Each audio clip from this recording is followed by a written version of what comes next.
Hürmetli vatandaşlık şiirlerimizi devamlaştırırız.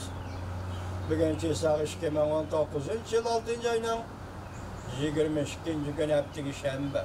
Endeki mavzumunda 600 yürüyüşlük Amerika şirketleri birleşme xat gezip prezidentga Cumhur'un tovarları tamoyla bece koyganlığını kolladı.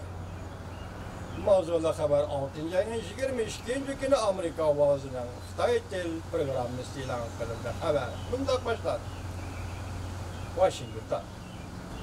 Haftanın 5. günü 600'den artık Amerika şirketleri imzalı xat yazıp Amerika'da işe orunlaşmış şirketlerinin desmaisini tüvelletiş cihetlerde.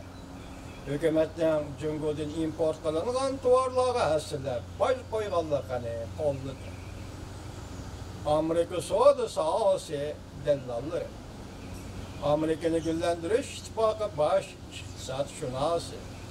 Jeff Perry, Cumhur tamoyla bece meselesinde ötküzülgen guahlık barış yığınında birleşme imzalı xatni tapşırdı. Xatki imza koygan şirketlerin köpüntüsü Amerika'nın orta ve küçük sanaat işlep çıkarış şirketleri ve savcılarları idi. Jeff Perry mundaq görsetti. Cumhur tuvarlarına baş koyuş. Şirketlerin sanaat işlep çıkarışta Amerika'ya kaydırıp gelişine faydası bulundu ve devlet bexaterliğini kollaydı. Biz çoğun ve devlet algılan şirketlerle karşılaşışta kollayımız. Bu şirketler Amerika işçilerinin menfaatini setip, Cumhur'un erzen emgek güçlerini işçilerine yalladı. Prezident Trump hükümeti kelip kaldan 300 milyar dolarlık Cumhur'dan import kılınan tuvar mallara baş koyuşunu oylayışı vatıdı. Müşahette 300 yürüyüştün artık Amerika şirketleri vekilleri Amerika Devletlik Savcı Komitesi'nin binasıdır peyda bulup fikir bayan kılıştı.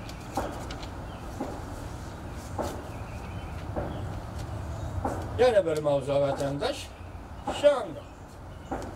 Şangan namayişçileri sahtçıları turistik binanı konuşav gelişti ahırlaşmadı. Sahtçılara binanı konuşav geliş muvafık emez. Kanunsuzluk dedi mavzuda haber. 6. ayının 22. günü Amerika avazının Xitay Tel programı ilan kılındı. Haber. Bundan başladı.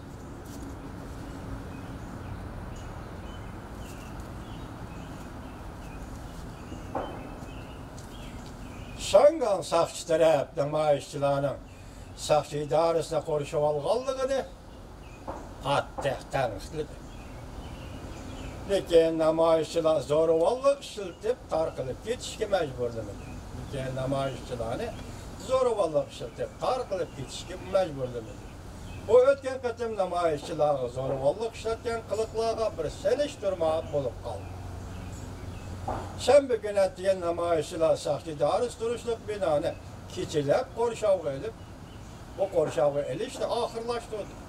Bir kecha paloq tuxum etib Sahtçı idaresinin tamlarını tuxum bilen yuvgandan keyin namoyishchilar jimjit tarqalib ketishdi. Sahtçı taraf bayonotidan bunday ko'rsa, sahtçı idaresini qo'rishib olgan namoyishchilar kang qo'rsaqlik qildi.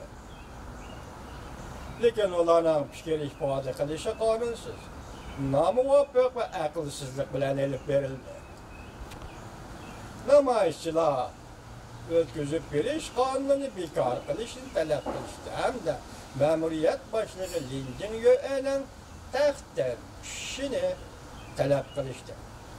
Cuma günü minglagan, on minglagan o'quvchilar qor kiyim kiyib, tinch bilan namoyish o'tkazib, yo'llarga to'saq qurdi. Namoyish yana bir qatam hukumat binosini qaqshiga elib keldi. Şangan'da namoyish hareketi Xi Jinping 2012 yılı taxtga o'tirgandan keyingi eng zo'r bir xiras bo'lib hisoblanadi. Cumhur hükümeti o'tkazib berish qonun loyihasini qo'llaydi. Hamda namoyishchilarni g'arb davlatlari bilan til biriktirdi deb aybladi. Devlet İşler Katı Mike Pompeo, Prezident Trump, Yaponia'da ötküzülüdüğün 20 devlet başlıkları yığınıda 28-29 günü Osaka'da ötküzülüdüğün yığında Xi Jinping bilen Şangay meselesini muhakeme kıldığı da görsetti.